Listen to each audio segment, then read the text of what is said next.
They're set. The Bisley Workwear handicap field, they're off and they're racing.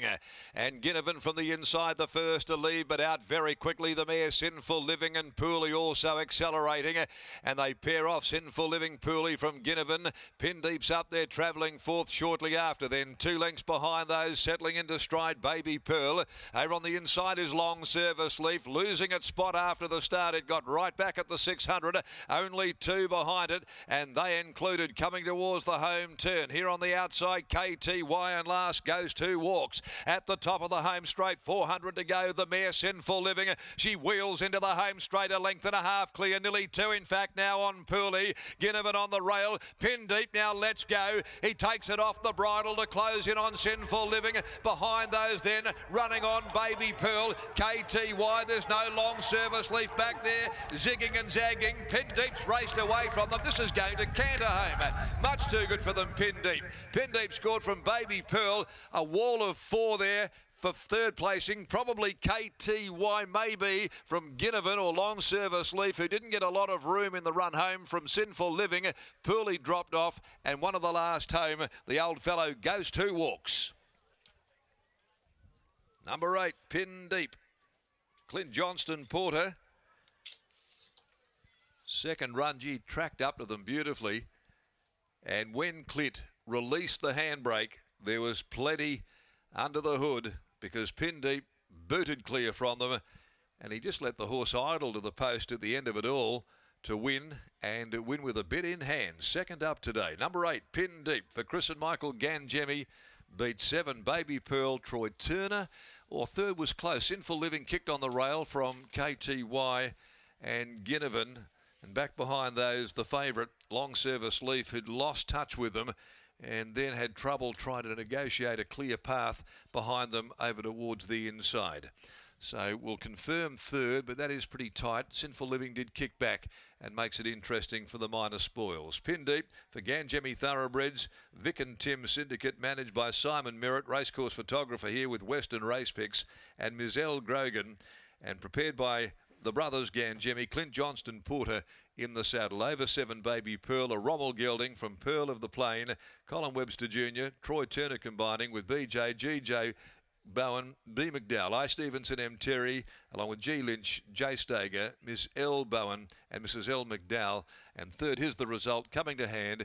That goes to Sinful Living in that bob of the heads battle for the minor end of the money. By Safeguard from Paris Memory, Dan Ben Pierce, Holly Nottle.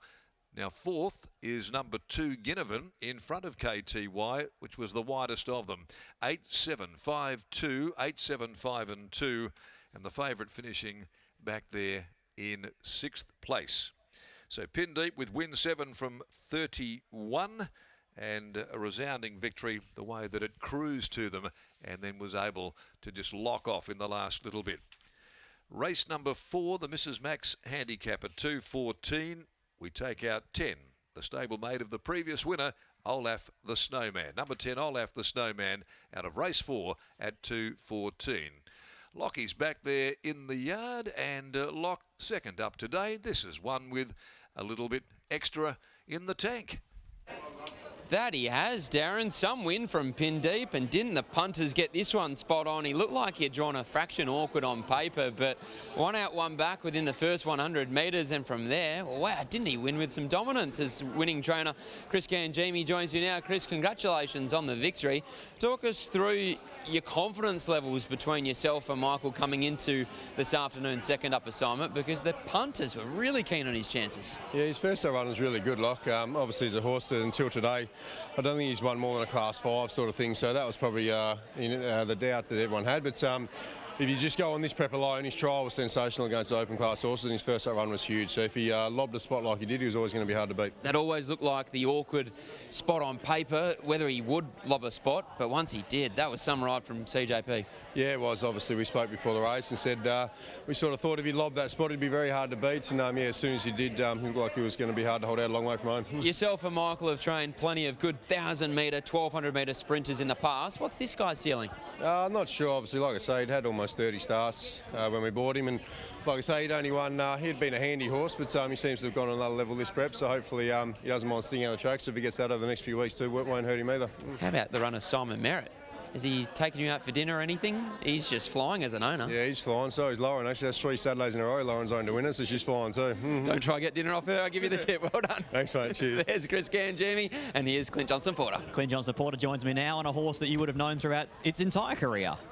Yeah, look, normally I'm getting it ready for my little brother. He's normally the one that comes out and wins on it, so it's good to turn it around. He rode it the other day, and he probably just needed the run, and it was just right race, right time, right everything. Coming into the race, I put my hand up. I got the map wrong. I thought it was a really sticky barrier for you, but it panned out perfect. Now, me and you were reading the same map. I thought it was going to be quite awkward, and even I didn't help him when he jumped. He jumped a little bit quicker than I wanted to, and I got on his mouth a little bit, but he was just in the zone today. He knew exactly what he wanted to do, and the way he ran the line, I don't even think I hit him.